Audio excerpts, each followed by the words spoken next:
The views and opinions expressed on this network and within its contents are those of the guests and secondary hosts, and do not necessarily reflect the positions or viewpoints of the Lens of Yashu Network, the host Josh, also known as Yashu, and the TLOY Talks podcast.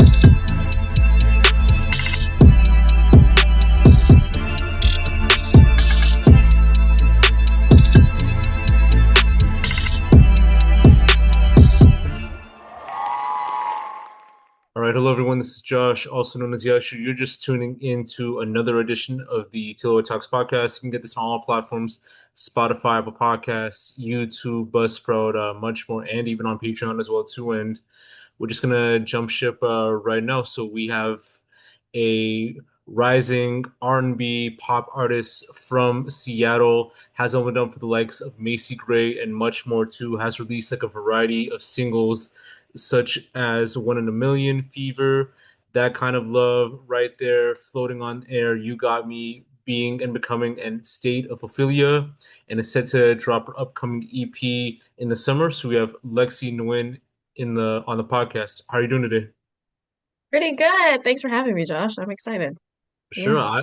I mean, I've been like checking out like some of the stuff too, and like like I kind of like your sound in a way too. It had like more of that whole like R&B like pop feel. Like when I do like listen Mm. to it, like I do hear like a lot of like Mariah, Charisse, who's like a well-known like Filipino R&B singer-songwriter back in the day too. Had songs like Pyramid, worked with like Ayas for the most part too. So and like Oh, I see cool. it like within like a lot of like other like contemporaries like Ariana Grande and even like some of like the artists from like Little Mix and much more. So like I do definitely see like that good like ear within music. So Oh, thank you so much. Yeah, I love Ariana Grande and Mariah Carey. Those are two of the biggest influences musically. So I'm glad that you could pick it up. Yeah, that's awesome. proper. I want to get it started off like right away too. So like growing up in Seattle, like what was like the environment like for you growing up, and would you say you had like a great childhood, or would it be like very different? Yeah, growing up in Seattle was great. My childhood was pretty happy, I would say. And besides that, it is rainy here, it's cold here, and because of that, I felt like it gave me the excuse to stay indoors more and to write more music and to really cultivate my artistry from such a young age when I loved music at age 5, and that's how I started to sing and write songs at age 7. So, yeah. Proper. And being Vietnamese, so like like a Vietnamese household is like it is like very like interesting too with like the food, with the culture and all that too. So describe to me Right. more about like that culture in your life as well as like in like the household and all that too. So was it like a lot of like food, music, like that sort of stuff too? Yeah, so in my Vietnamese culture, karaoke is a huge thing, very huge thing. And I think that's one of the reasons why I got into music so much. Like, I remember my Noi, that means in English, paternal grandfather. And he just loved to sing karaoke. And then the whole family would join in. And my family's kind of dramatic that way, that we had like one of those disco balls with like rainbow lights all over. It's so funny. And in terms of the food, uh, my grandparents would come over to my house with my younger brothers, my parents, and we would eat what are the common foods? Banseo. Have you had banseo? It's pretty good. Yeah, I know they have like a lot of like banh mi's and all that too. Like I know like that's very popular. Like pho is like another like great one by the way too. I heard like Vietnamese coffee Yeah. is actually like one of the most like addicting ones as well too. And like I think it has like some like great flavor. And where I'm from, like Toronto, they have like a very big like Vietnamese community. So like you'll see like a lot of like Hey. Vietnamese like restaurants and all that too. So Right. Yeah, I banh mi is a staple. It's funny, my family, we don't make banh mi that often. We make the other meals really often. I think my family and I, we prefer to go out to the local Vietnamese delis and buy the banh mi because they make banh mi is a fusion of French and Vietnamese actually, because it's okay. French baguettes. Yeah. So same thing with Vietnamese coffee. Even the word coffee Vietnamese is cafe, but it's spelled in the Vietnamese way, but the pronunciation is kind of inherited from the French language. And Vietnamese coffee is so easy to make. People think it's so complicated. It's literally like drip coffee with condensed milk.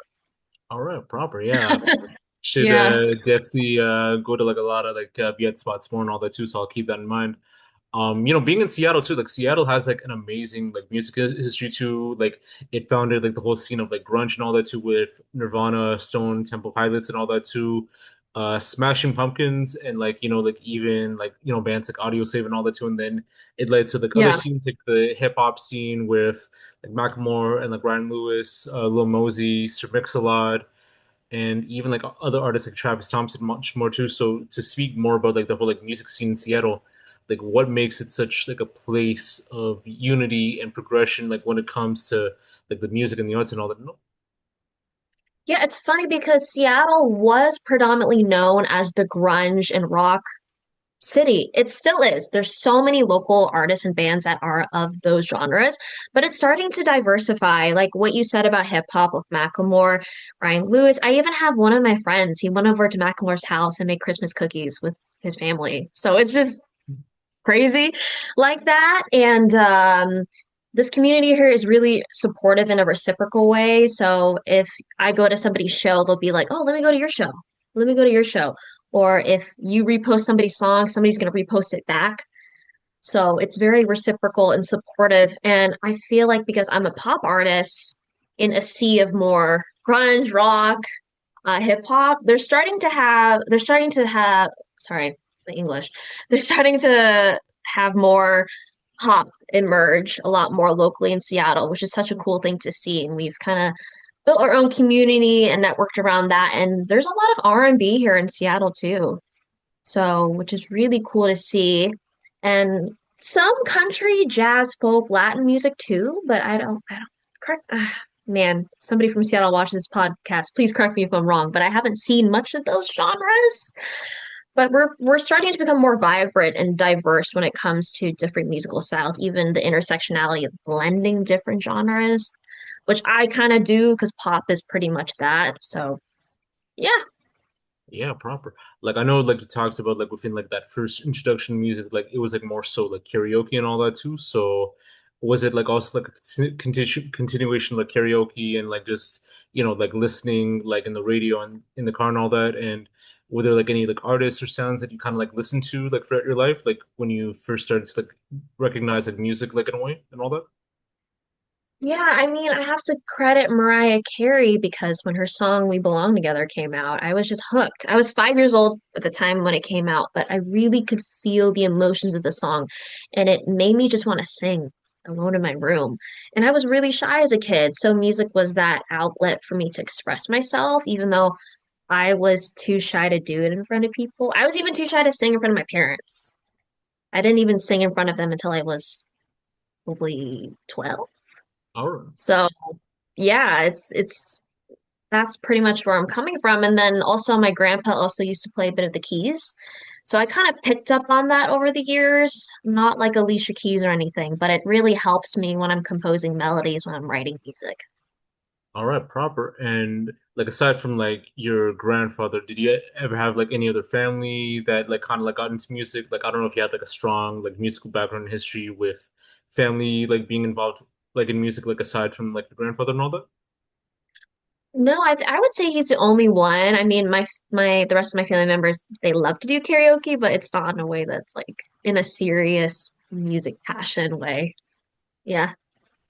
All right, proper. And like as far as, like since like age 4 and all that too, like what was like, like even that initial moment that like, got you into like songwriting and all that and like even like making music because, someone like they would like start off through just like playing an instrument and then they would like create like a song from there, like creating like a melody, like most would know. So Sorry, could you repeat your question? so like the question it was like because like since like age 4 like since like you started off at like at age 4 within music like what was Right. that like initial moment that got you into like writing songs and like like even like making music and all that and doing it like more like in a hobby in a way and then forming it into like a career in a way. Yeah, I think when you're a child, you just want to try everything. At least that was what I was like as a kid. And I loved anything creative. I did scrapbooking. I played the violin at one point. my mom put me in piano lessons when I was young. So the one thing I just didn't dabble in yet was songwriting. And then in the shower as a kid, I started to hum this melody, and I'm like, ooh, okay, I created a good melody. Let me fill it in with words. And I had this sparkly red Hello Kitty notebook, such a childlike thing to own. And then inside of the blue pages, I would just write. I wrote a really deep song at age 7. I wrote a song called Real Me about people, like people need to see the real me past my shy shell. Like I wanted people to see that. And looking back, I'm like, whoa, I was pretty self-aware as a kid to write something like that.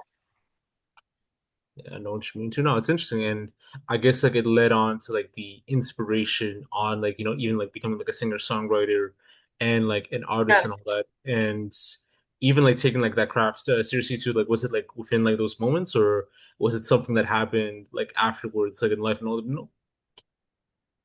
Yeah, I mean, when it came to my songwriting, I didn't really take it seriously until I was 18, which is so funny because I think as a child, I wasn't thinking, one day I'm going to become a singer-songwriter. I was just having fun as a kid. And so when my choir teacher started to teach us a bit of the piano, a bit of music theory, that's when I got into it again. And I was like, whoa, I think I can write songs again. And as a teenager, I had so much self-doubt and insecurity. I think we all have gone through that in our adolescence. And I really overcame that with songwriting. I think a part of me wished I would have written earlier, but hey, I would have not had the singles out that I have today. So, Yeah, I know what you mean. And you know what I like about like music in a way too, like I think I even like explained it like briefly like earlier yeah, too. Like, you have like this whole like unique style of like pop and R&B, and like like I noticed it from the contemporaries, and I noticed it like from your sound like when you're like doing like certain stuff like Fever, like I think like it had a unique blend of that like along with like an EDM feel, yeah. being and becoming, like that was like another like dope one too. So like tell me more about that style like in a way. Yeah, I mean, my style at first, I was just like, yeah, I'm just gonna do 80s pop, a little bit of R&B, but now it's that plus 90s R&B. I love neo soul. I love disco and funk. You can really hear that in Fever. I have explored with house in my song Thank You. And those are just genres I just love like blending. And I love Dua Lipa, Sierra. There's this Vietnamese artist named TLOY who I love. She does R&B. And I love Kim Petra. She's another great artist. So all of these ladies in pop and R&B, like Mariah, really have defined what you hear today from me. Are proper. Are those like artists that you want to like work with like someday too? Like because I feel like like you can make like a great collaboration with those artists too. Even Sailor as well, who's also like Vietnamese as well, so Yeah, Sailor's awesome. Yeah, thank you for mentioning her. That's awesome that she's just representing the Vietnamese girls out here who are doing pop and R&B. Yeah, I would love to collaborate with, oh my gosh, can I say more than one name? yeah. Is that okay? Okay, okay. I would say Twee. I think her and I would make a fire like pop song together because I feel like the way she sings is more R&B than me. But I feel like us stacking those harmonies together would be cool. I feel like it'd be like a empowering anthem for women.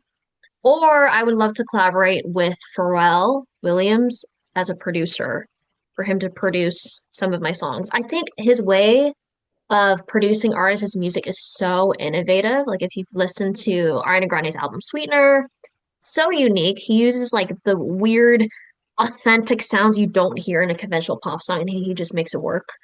And so, and I hear his philosophy when he works with artists, he wants to bring out a different side of them that he hasn't heard before. So it's because I believe the right producer and the right artist together make the best magic.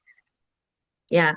Yeah, proper. Like I definitely see you with like like even like other like contemporaries like Nile Rodgers. I think you and him can make like a great blend. Like I know like with his 80s style with like Cheek and all that, and like with what he did with like Yeah. Daft Punk, like that's like amazing. I think you and Keijo would actually be like a very great mix together because I know he does like more Oh, the whole like bounce like 80s like style music and all that too. So like you and him like would be yeah. like pretty good too. even like Kyle, like I know like Kyle, like Super Duper Kyle, like he did like more of an 80s like style like rap, like a rap sound like with like one of his like, projects. He worked a lot with like Craig David, who was like known for like the whole like UK garage wave. Like I think you and him like would Yeah. also be like pretty good and all that as well too to collab and all that. So yeah, a lot of artists, you know. Yeah, I love Kitrana. I love his song with her.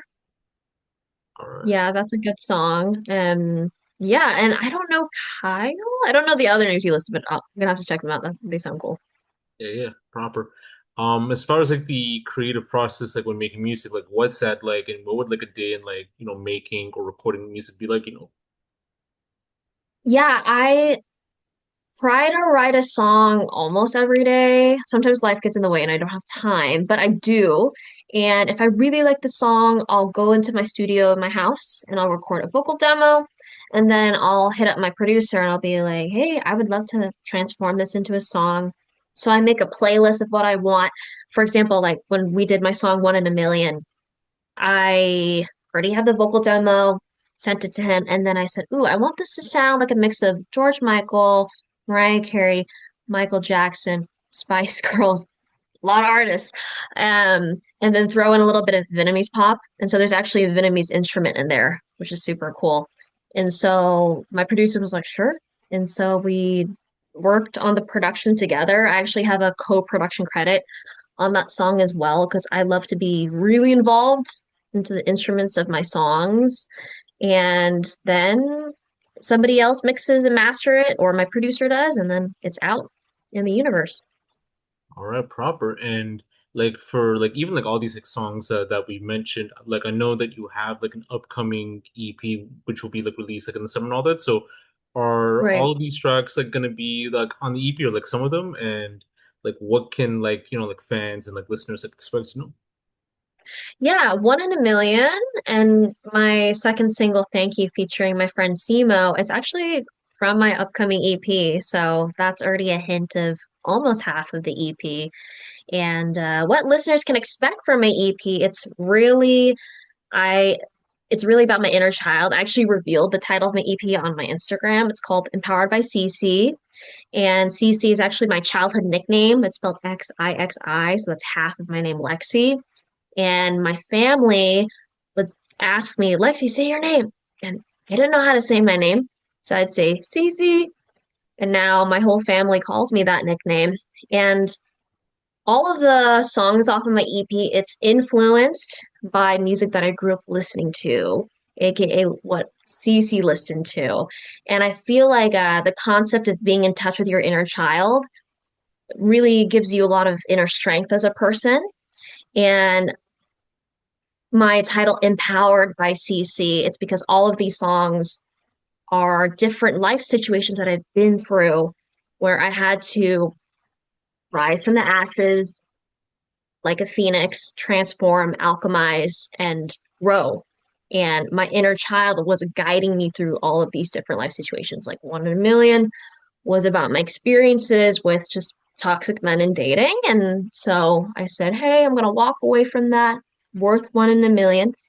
Thank You was about my friendship breakup. And from that friendship breakup, for context, my friend, she just said, I don't want to be friends with you. And then she didn't tell me why.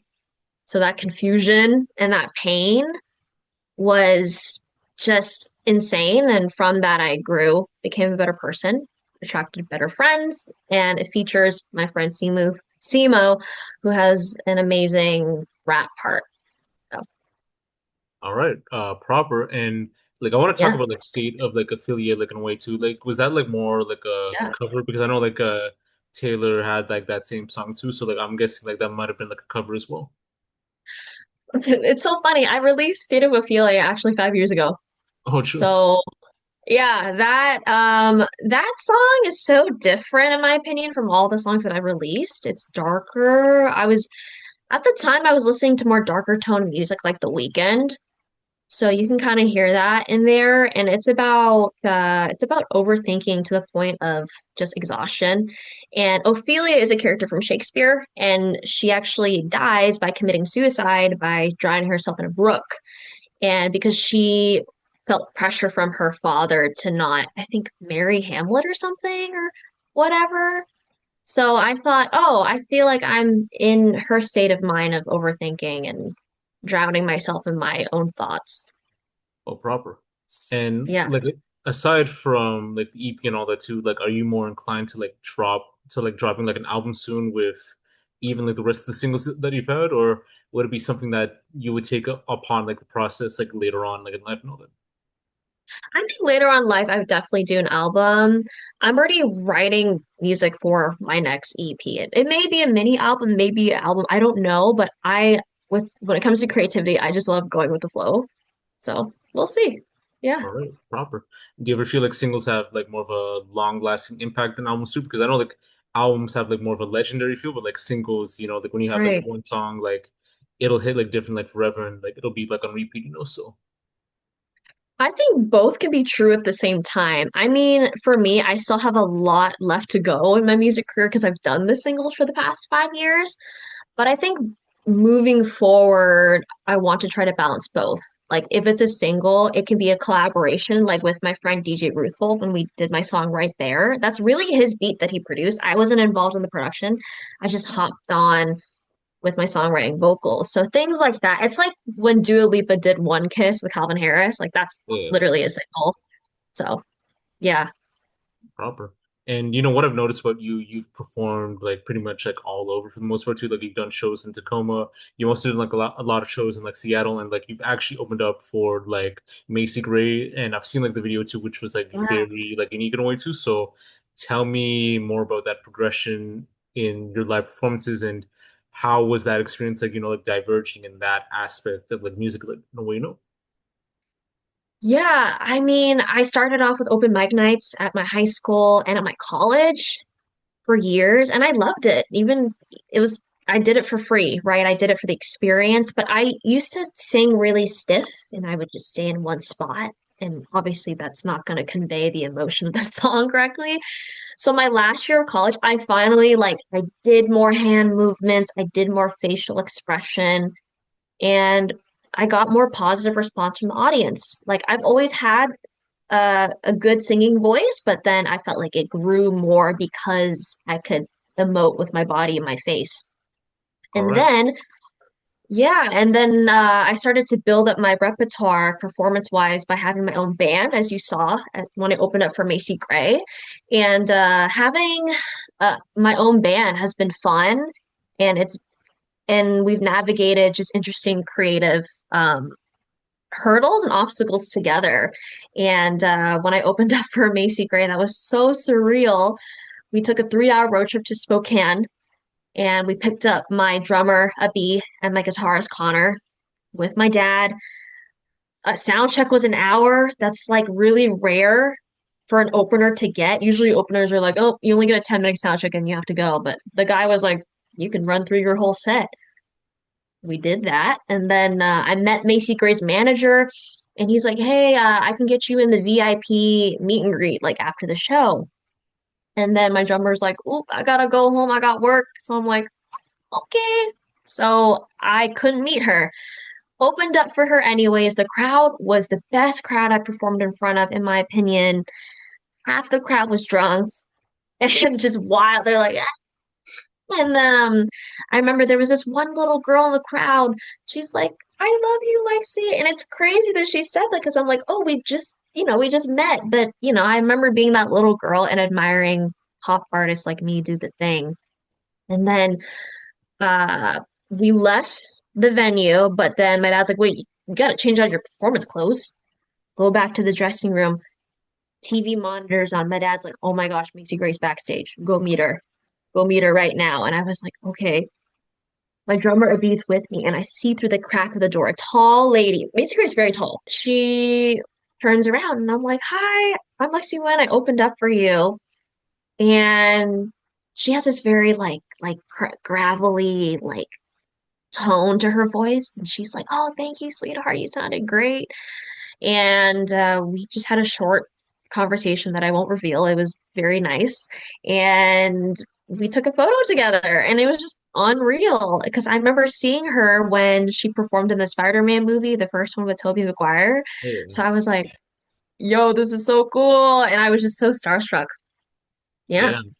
uh, Probably was like a very amazing experience in a way too. And like like a lot of people who are like openers for like big artists too, like there are like like certain like key rules, like elements that you would have to follow, like more like house rules like in a way too, but it's like right. more set in stone and all that too. So like what are like some like do's and don'ts you would like to share for like artists who are like opening up for like a big artist like at like Macy Gray like at a concert and all that? Yeah, I would say let's start with the do's. Do show up on soundcheck on time. Do meet the team of the artist that you're opening for. So important to really set that good reputation. Have your bandmates also interact with the team.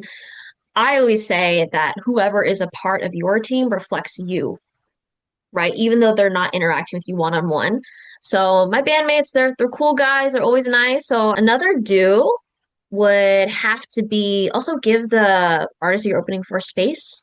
A lot of artists that have openers, opener kind of wants to like, I don't want to talk to you, but the manager told me Macy Gray's super locked in, and I could hear her warming up in the room next door, so gave her space. Yeah, and another do is have fun. I think that's an obvious answer, but really have fun. I think there comes pressure to opening up for a big Grammy award winning artist like Macy Gray, but I am glad I didn't let that get to my head. I just wanted to be myself on stage and it paid off. The don'ts, any, did I say any don'ts? I felt like I implied a don't. I think you did that with the do and all that too, but I'd say like, Yeah, like just show respect, like show like value in a way too, and like just like remember your times for the most part. I think those are like the most important though. yeah. Yeah, I think another do is for sound check, make sure that you have monitors in front of you and making sure that you hear yourself because I have made the mistake of kind of rushing through sound check and then the performance happens and then I can't hear myself sing. That's important too as a vocalist. And yeah, I think I covered what I wanted to cover for that question. All right, proper. Yeah. As far as like any like regrets like in life, do you ever have like any regrets in your life overall, or do you like kind of like regret like nothing in a way, I feel like I don't regret anything. I feel like what's meant for you will find you. And yeah, it's crazy because when I did my song Fever, those were actually my 16-year-old vocals. I didn't even touch that song at all for the past 9 years. And my dad met a producer in Vietnam and told them about me. And I was actually very close to talking with the producer's boss who was a record label owner and doing my career in Vietnam at 16. That would have been so different. But I didn't really fully know myself.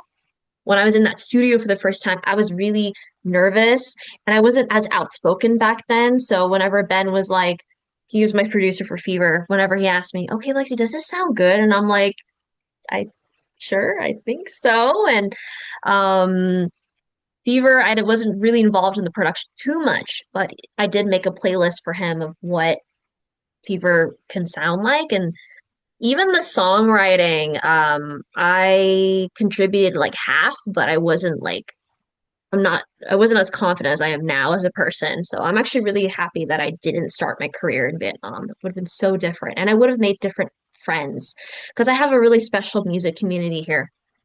All right, proper. And like as far as like, like free songs in your catalog that you would like to recommend for any person, because I have a playlist like called like TLOY's Rising Acts where we have like people who are like on the podcast or platform that would have like the music like on there and all that too. So if you were to like recommend like Right. free songs like in your catalog that you would like to recommend like any person that hasn't like heard about you before that would like to know more from you or that you would like to Hmm. add to the playlist, like what would those like free songs be? I would say my songs Fever, One in a Million, and my song Being and Becoming. All Yeah, right. especially Being and Becoming, because that's about my Vietnamese culture, the heritage. All right, proper. And do Yeah. you have any closing remarks you'd like to say? Do you want to like shout out your socials, like have like anything else to promote like before you go for the most part? Yeah, so for any Seattle viewers that are watching, I actually have a show with my pop friends, Danny Rose and Mel Lanzieri. It's called the Pop Girl Experience Show. It's going to be at Barbosa, part of Capitol Hill in Seattle, on August 22nd. Doors open at 6:30. Show starts at 7. Tickets online are 15, but at the door it's 18. It's going to be a fun Y2K night full of pop. That's one announcement. My Instagram is real Lexi Nguyen, so REAL, and then my first name and last name. You can check out all of my rest of my socials and my music on my website, www.lexiwin.com. And last but not least, my debut EP, Empowered by CC. It's coming on June 20th, and I'm so excited about that. It's coming out in 4 weeks. And I just want to thank you, Josh, again for having me on your podcast. It's been lovely talking to you. A pleasure. It was a pleasure communicating with you as well too, and like getting to know more about you and your story and your journey. And I wish like nothing but the best for you and your career, like throughout the way and all that too. And like we'll definitely have you back on. Like maybe I'll invite you to the city. So Yeah, we'll see. Yeah, thank you so much. Yeah. sure. This is Josh, also known as Yashu, another edition of the TLOY Talks podcast. You can get this on all platforms: Spotify, Apple Podcasts, YouTube, Buzzsprout, Patreon, much more. Definitely check out Lexi's music on all platforms on Spotify, Apple Music, YouTube. Definitely check out the EP when you can, like when it drops, and definitely check out the upcoming show that she'll be doing. Get your tickets from there if you're in the Seattle area as well too. And this is Josh, also known as Yashu, with Lexi Nguyen signing off.